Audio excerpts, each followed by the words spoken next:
as far as classification of magnetic materials is concerned, there are three types of materials which are actually there. There are many other also, but mainly three types of materials which we are going to discuss today. Okay, the first type of material which is there is the diamagnetic material. Okay, diamagnetic material. Now what are these diamagnetic materials? Diamagnetic, okay, diamagnetic material. Diamagnetic material. Diamagnetic materials, they have the tendency, suppose most of the time you have seen that if you bring a magnetic material in a magnetic field, so these materials, they get magnetized, and they actually you say that if you bring a magnetic material near to a magnet, then it gets attracted towards it. Okay, this is a general thing which we observe. This is a general observation. But what happens in a diamagnetic material is just opposite of that. Diamagnetic materials, they actually have the tendency to move towards the weaker magnetic field.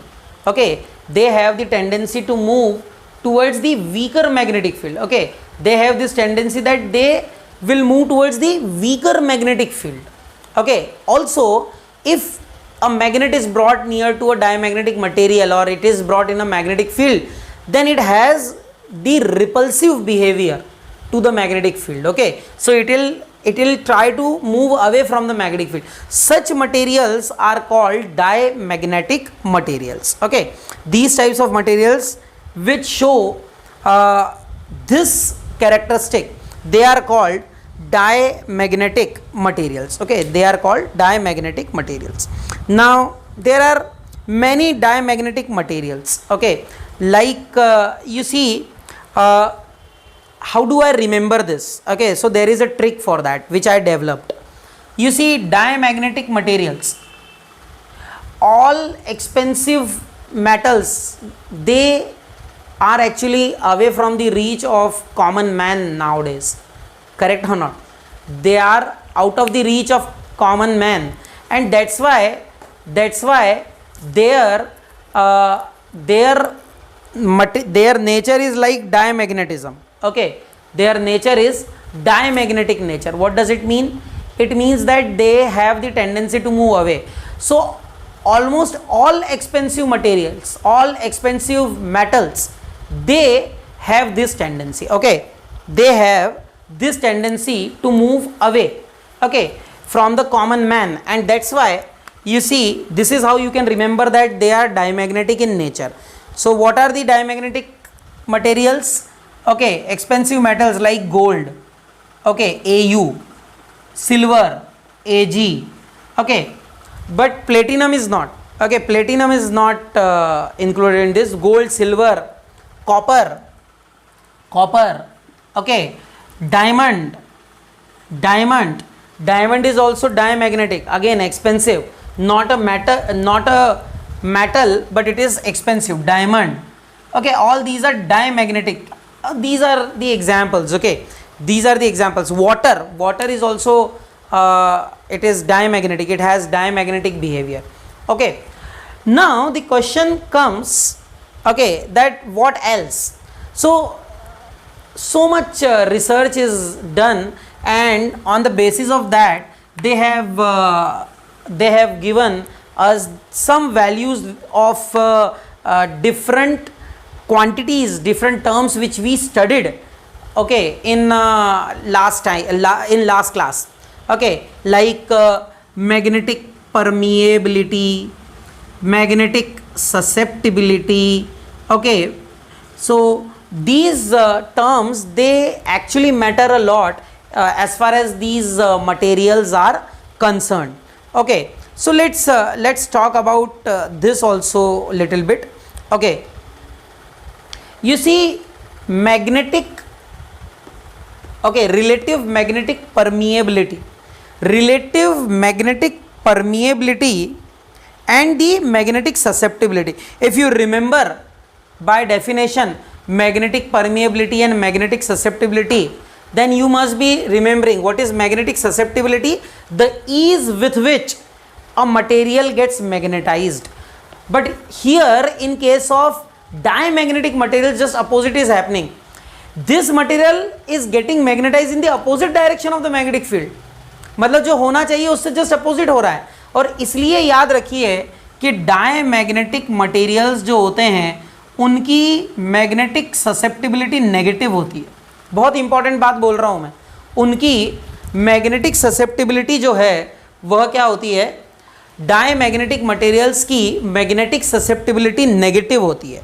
Okay, magnetic susceptibility of diamagnetic materials is negative, okay, because they have tendency to either go in the weaker part of the magnetic field, or they have the tendency to actually get repelled by the magnetic field. This is one very very important point related to the diamagnetic materials. Okay, then its mu r, relative magnetic permeability, is lesser than 1. Okay, its relative magnetic permeability is lesser than 1. Okay, it possesses lesser than 1 relative magnetic permeability. So these are certain values which are important as far as objective type questions are concerned, because in objective type questions generally these types of questions are asked. Okay, let us move forward and discuss this diamagnetism little bit in more detail. Okay, because diamagnetism is an extremely important characteristic. But why does a material behave as a diamagnetic material? What is the reason? Okay, that's what we will try to understand. Now ultimately all the matter is made up of atoms. Now what is there different in a diamagnetic material? Because of that, the diamagnetic materials, they have the tendency to actually move away from the applied magnetic field. This is what the question we will try to answer in this particular discussion. Okay, right. So let's talk about this. Suppose that we have an orbiting electron. Okay, there is an atom and there is an electron which is revolving. Okay, so a revolving electron, an orbiting electron or revolving electron, and do remember that electron, it not only possesses the not only it revolves, but it also spins. So there are two aspects of its momentum, okay, of its moment.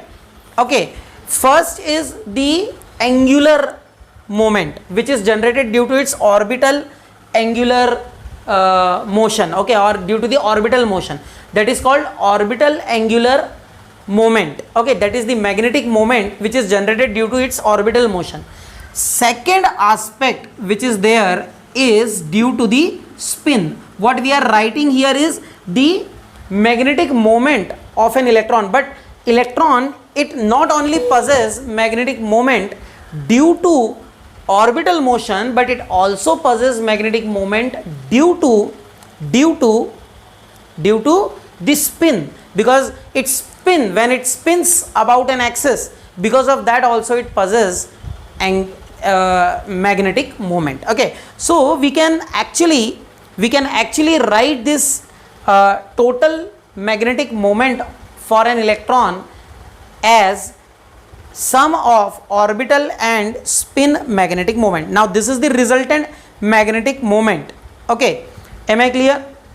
And because they cancel each other's magnetic moment, so ultimately the net magnetic moment would be 0 of a diamagnetic material. Now do remember, here diamagnetic material is not kept in a magnetic field, it is not kept in any magnetic field.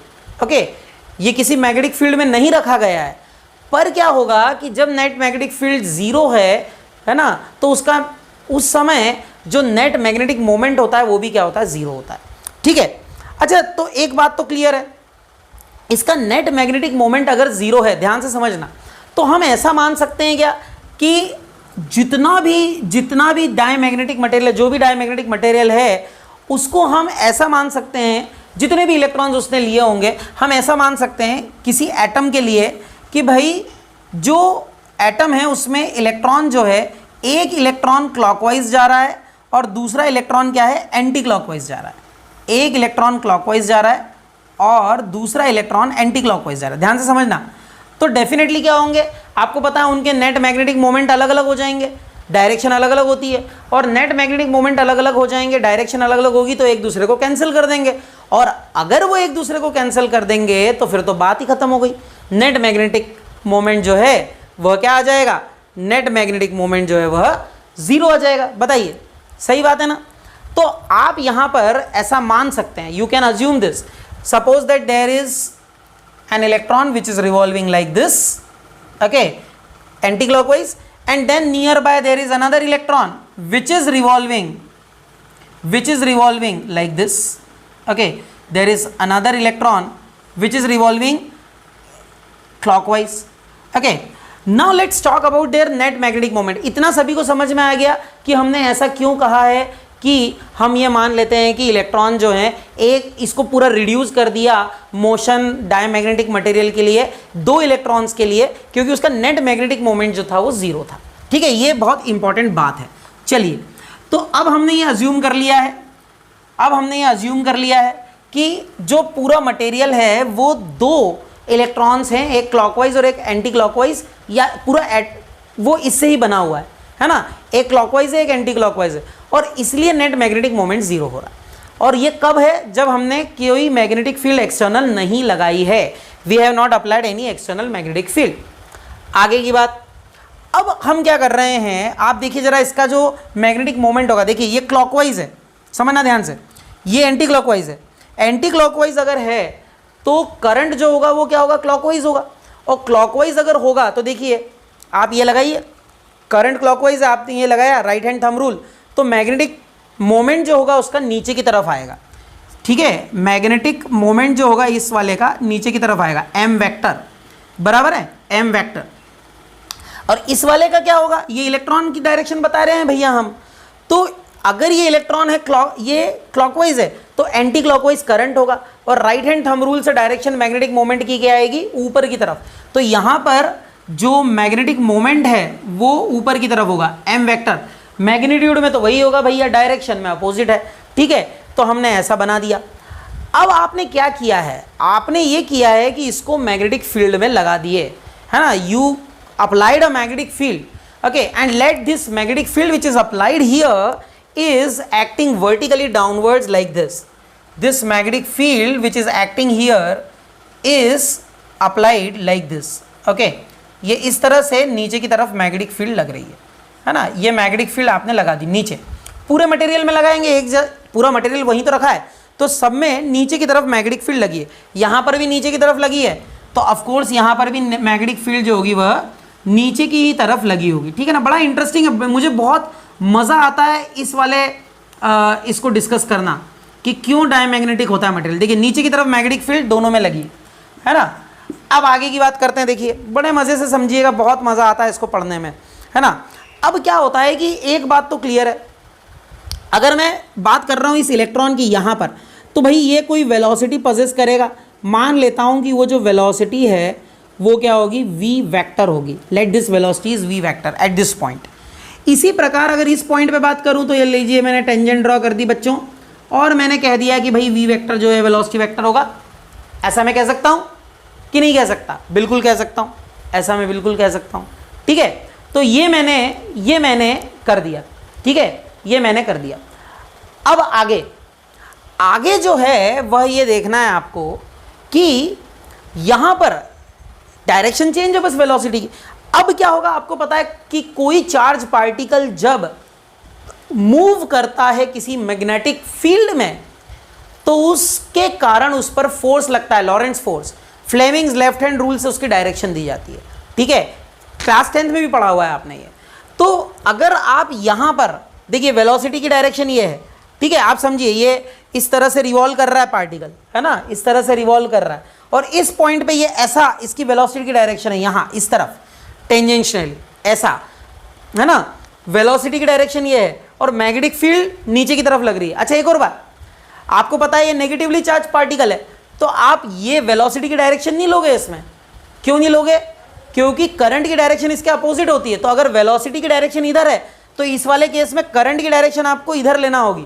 तो देखिए current, centre finger, current इधर, magnetic field नीचे की तरफ, नीचे की तरफ, है ना, तो फोर्स किधर आ रहा है? ऐसा बाहर की तरफ आ रहा है। एक बार और देखो, पार्टिकल इलेक्ट्रॉन इधर की तरफ, फोर्स इधर की तरफ जा रहा है, तो करंट जो है वो अपोजिट होगा इधर। तो देखिए सेंटर फिंगर करंट होती है, ये करंट, और मैग्नेटिक फील्ड नीचे, तो फोर्स लग रहा है बाहर की तरफ। तो फोर्स जो है वह इस तरह से बाहर की तरफ लग रहा है, ठीक है, इस तरह से बाहर की तरफ लग रहा है। ये फोर्स वेक्टर हो गया, एफ वेक्टर, ठीक है, this is the force vector. आई बात समझ में? अब ये जो फोर्स है जब इस पर बाहर की तरफ लगेगा, आप ध्यान से समझिएगा कि ये फोर्स इस पर बाहर की तरफ लगेगा। अब यही अगर मैथमेटिक्स, यही फंडा अगर मैं यहाँ लगाता हूँ तो इसी लॉजिक से फोर्स अंदर की तरफ लगेगा। इतना तो आप सभी को समझ में आ जाता है ना, बिल्कुल सिंपल सी बात है ये, है ना। कर लेते हैं फिर से। देखो वेलोसिटी इधर है, करंट उधर जाएगा, करंट उधर, मैग्नेटिक फील्ड नीचे, देखो फोर्स अंदर की तरफ लग रहा है इस पे, है ना, तो इस पे जो फोर्स लगेगा वो अंदर की तरफ लगेगा, एफ वेक्टर। अच्छा, इतना सभी को समझ में आ गया है तो मैसेज में झलका दीजिए जल्दी से कि हाँ आ गया समझ में। तो आगे बात करेंगे अब हम। इतना सभी को समझ में आ गया हो तो आगे बात करेंगे हम, ठीक है। अब देखिए आप, यहां पर फोर्स बाहर की तरफ लगेगा।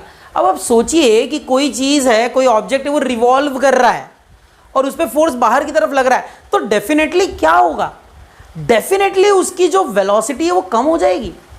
आप समझो बात को, अगर उस पर फोर्स लग रहा है बाहर की तरफ तो डेफिनेटली उसकी वेलोसिटी क्या होने लग जाएगी? कम होने लग जाएगी, है ना। एक सिंपल सा लॉजिक है, सीधी सी बात है कि अगर ये फोर्स बाहर की तरफ लग रहा है तो ये क्या करेगा? सेंट्रीपिटल फोर्स को कम करने का प्रयास करेगा। और अगर सेंट्रीपिटल फोर्स को कम करने का प्रयास ये कर रहा है ना बच्चों, तो सेंट्रीपिटल फोर्स क्या कर रहा है? वही तो इसको रिवॉल्व कर रहा है। अगर ये सेंट्रीपिटल फोर्स को कम करने की कोशिश कर रहा है तो वेलोसिटी कम होगी। ये v जो था वेलोसिटी उससे कम हो जाएगी। तो v से कितनी हो जाएगी? मान लेते हैं कि ये v थी, उससे कम होकर, अब जो कम हो रही है वो मैं दूसरे इंक से लिख देता हूं, ये v से कम होकर मान लेते हैं कि कितनी हो जाएगी? v माइनस डेल्टा v हो जाएगी, है ना। कितनी हो जाएगी? v vector minus delta v vector, ठीक है, डेल्टा v वेक्टर से कम हो जाएगी। और यहां पर क्या होगा? ये सेंट्रीपिटल फोर्स को बढ़ाएगा, तो यहां जो वेलोसिटी है वो v plus delta v vector हो जाएगी, v plus delta v vector हो जाएगी। आई बात समझ में? ये हो जाएगी v plus delta v vector. बताइए सभी को आ गया समझ में इतना? अब आप एक बात बताइए कि इसकी वेलोसिटी बढ़ रही है ना, ध्यान से समझिएगा, इसकी वेलोसिटी बढ़ रही है। अब देखो जरा, करंट I क्या है? I है Q बाई टी, है ना। Q क्या है? चार्ज, तो ये E बाय टी, और T क्या होता है? टाइम पीरियड, तो E अपॉन क्या आ जाएगा? E अपॉन आ जाएगा 2 पाई R बाई V। ये V ऊपर आ गया, समझना ध्यान से, बड़ा मजा आ रहा है। करंट जो है वो वेलोसिटी के डायरेक्टली प्रोपोर्शनल है, तो अगर आपने वेलोसिटी बढ़ा दी तो करंट बढ़ जाएगा, और करंट बढ़ेगा तो किस पर असर डालेगा? आपको पता है मैग्नेटिक मोमेंट का फॉर्मूला होता है करंट इनटू एरिया। क्या होता है? Current into area. तो ये सीधा असर करेगा किस पे? मैग्नेटिक मोमेंट पे। कहने का मतलब है यहां वेलोसिटी डिक्रीज हो गई, यहां वेलोसिटी डिक्रीज हो गई तो करंट डिक्रीज, और करंट अगर डिक्रीज हो गया तो मैग्नेटिक मोमेंट डिक्रीज हो गया। तो अब की बार यहां पर मैग्नेटिक मोमेंट जो है m वेक्टर से कुछ कम हो जाएगा, और कम होके मान लेते हैं कितना हो जाएगा? m vector minus delta m vector. कितना हो जाएगा? m vector minus delta m vector. अच्छा, और यहीं पर मैग्नेटिक मोमेंट जो ये m वेक्टर है, अब देखो वेलोसिटी कम हुई, है ना, यहां वेलोसिटी कम हुई थी तो मैग्नेटिक मोमेंट कम, यहां वेलोसिटी ज्यादा तो मैग्नेटिक मोमेंट बढ़ गया। कितना बढ़ गया? तो भाई सीधी सी बात है m plus delta m vector हो गया, m plus delta m vector हो गया, बराबर है ना। इतना सभी को समझ में आ गया। अब आप देखिए आपने क्या किया, ये मैग्नेटिक मोमेंट और ये ज्यादा है ये कम है, तो हम क्या करते हैं, अंतर अगर निकालना हो, डिफरेंस अगर निकालना हो दोनों में, तो हम कर लेते हैं इसमें से इसको सब्ट्रैक्ट, है ना, इसमें से इसको सब्ट्रैक्ट कर देते हैं। तो m vector plus del m vector minus m vector plus del m vector, समझ रहे हैं आप, m vector plus del m vector minus m vector minus minus plus del m vector, del m just del m vector. अब बड़े मजे से समझिए इसको, ये हो गया डेल m वेक्टर। देखिए जरा m वेक्टर से m वेक्टर गया, del m two del m vector, two del m vector, ठीक है कि नहीं, टू डेल m वेक्टर। यानी कि मैग्नेटिक, एक देखिए शुरू में नेट मैग्नेटिक मोमेंट कितना था भैया डायमैग्नेटिक मटेरियल का, 0 था जब मैग्नेटिक फील्ड नहीं लगाई थी, परंतु जैसे ही लगाई ये नेट मैग्नेटिक मोमेंट आ गया 2 डेल m वेक्टर का। कितने का आ गया, 2 डेल m वेक्टर का नेट मैग्नेटिक मोमेंट आपके पास आ गया। अब एक बात बताओ भाई, इस नेट मैग्नेटिक मोमेंट की डायरेक्शन क्या है, डायरेक्शन वो है जहां पर वो ज्यादा है। कहां है वो ज्यादा, ये ऊपर की तरफ देखो, यहां ज्यादा है और इधर कम है। अच्छा, और अगर हम पूछते हैं आपसे कि मैग्नेटिक फील्ड की डायरेक्शन क्या थी, तो मैग्नेटिक फील्ड की डायरेक्शन नीचे की तरफ थी। Magnetic field was acting vertically downwards. देखिए मैग्नेटिक फील्ड नीचे की तरफ लग रही है, समझना ध्यान से, बड़ा मजा आएगा। मैग्नेटिक फील्ड नीचे की तरफ लग रही है, पर नेट मैग्नेटिक मोमेंट कहां आ गया, ऊपर की तरफ, ऊपर की तरफ आ गया। Surprisingly it is upward, and अगर इट इज अपवर्ड, इसका क्या मतलब हुआ बच्चों, इसका मतलब हुआ कि जो मटेरियल है वह नेट मैग्नेटिक मोमेंट एक्वायर कर रहा है, परंतु उसकी जो डायरेक्शन है वह अप्लाइड मैग्नेटिक फील्ड के अपोजिट है। और अगर वो अप्लाइड मैग्नेटिक फील्ड के अपोजिट है, अगर वो अप्लाइड मैग्नेटिक फील्ड के अपोजिट है, तो यही जो है रीजन है कि जो डायमैग्नेटिक मटेरियल होता है वह अप्लाइड मैग्नेटिक फील्ड से रिपेल करता है, क्योंकि उसमें जो नेट मैग्नेटिक मोमेंट जनरेट हो रहा है वह क्या हो रहा है, opposite to the direction of applied magnetic field हो रहा है। That is why diamagnetic materials they have the tendency to get repelled by the applied magnetic field. बताइए, I hope that this much is clear to you. Vector and ms vector in a diamagnetic material, for a diamagnetic for an atom of a diamagnetic material, they actually cancel each other's magnetic moment. So net magnetic moment of each atom is 0. समझना ध्यान से, net magnetic moment of each atom is 0. It is observed and experimentally proved that in a diamagnetic material the net magnetic moment per atom is 0, because angular magnetic moment and the spin magnetic moment, they both cancel each other, and because of that what happens, what we discussed, because of that what happens, that angular momentum angular magnetic moment or magnetic moment due to the angular motion and the magnetic moment due to the spin motion, both are getting cancelled, and because they are getting cancelled, due to this what happens, that we can assume that there are only two electrons, one is revolving clockwise and other is revolving anti-clockwise, and by that we can apply the magnetic field and then discuss this case. Okay, I hope you understood the entire process. Superconducting materials are such materials which become superconductor. What is superconductor?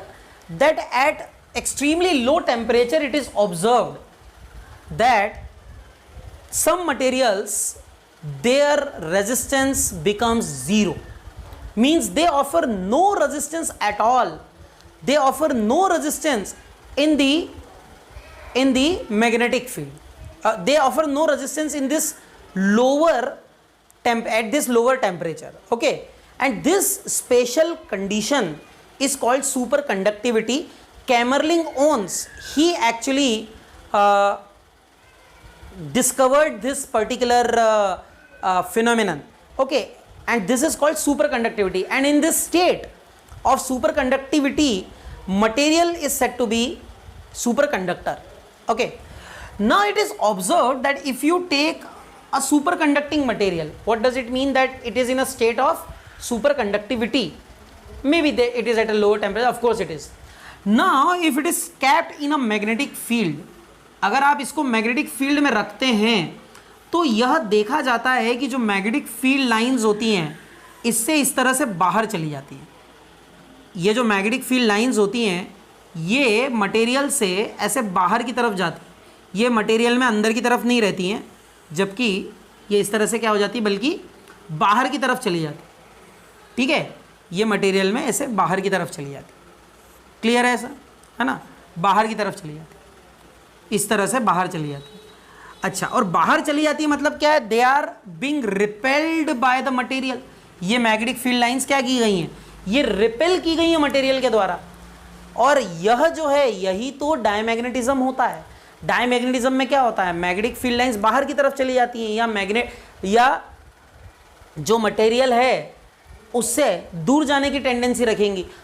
इसलिए ये कहा जाता है कि diamagnetism जो है, super conductors जो होते हैं वह सुपर कंडक्टिंग स्टेट में डायमैग्नेटिज्म शो करते हैं, और इसलिए यहाँ पर अंदर जो है सुपर कंडक्टर के मैग्नेटिक फील्ड जो होती है वह क्या होती है, ज़ीरो होती है। So super conductors they show diamagnetic behaviour. Okay, they show diamagnetic behavior. As far as relative magnetic permeability is concerned of the superconductor, you know that is B upon B naught. Now as far as B is concerned, B is 0, and if B is 0 then B naught, 0 upon B naught is also 0, and that's why mu r is 0 for a superconducting material. For a superconducting material mu r is 0. Also you know that mu r is equal to 1 plus chi m. Okay, right, mu r equals to 1 plus chi m. If mu r is 0, chi m is equal to -1, and we know that in case of superconductors the magnetic susceptibility is negative. In case of diamagnetic materials magnetic susceptibility is negative. So this is one more proof that the superconductors are diamagnetic in nature.